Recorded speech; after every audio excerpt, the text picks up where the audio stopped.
अरे आमच्या शिक्षकांनी सगळ्यांनी असं वेळेत शाळेत यायला पाहिजे, तर विद्यार्थी शाळेत वेळेत येतील. घंटे यार तुला झालं काय? खाली डोक्यावर पाय.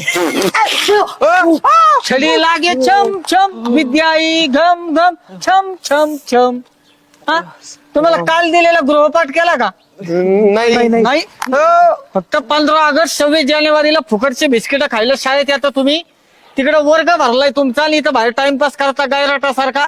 चला हा वर्गात. हा जातो हा, जातो जातो. जातो. मी आलो प्राचार्यांना भेटून. हा हा प्रेमे हा. अरे काय कमल्या हा नशीब चांगलं त्याने आपल्याला पाडे पाठ नाही करायला लावली तर हा ना. अरे बाबू चांगले. त्याला तरी कुठं पाडे येतात म्हणा का नाही. हो बाई, अहो किती वाजले? ही वेळ आहे का शाळेत येण्याची? हा, नसल जमत ना तर सोडून द्या. उगाच नका खुर्च्या गरम करू. बाकीचे बरेचसे मुलं आहेत डीएड बीएड केलेले, त्यांना तर नोकऱ्या मिळतील. हो गंठन भाऊजी, काय चाललंय तुमचं? भाऊजी, अहो लाज वाटते का? मुख्याध्यापकाला भाऊजी म्हणता तुम्ही. मी काय भाऊजी आहे का तुमचा? माहितीये मला, ते तांदळाच्या नोंदी ठेवणं, इलेक्शनचे काम करणं, ती जनगणना करणं, याच्यामुळे थोडा उशीर होऊ शकतो. एवढा उशीर?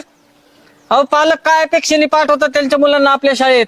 माझा मुलगा डॉक्टर होईल, माझी मुलगी इंजिनियर होईल, आणि आपण स्वतः असं वागतो. शिक्षक काय केलं मी?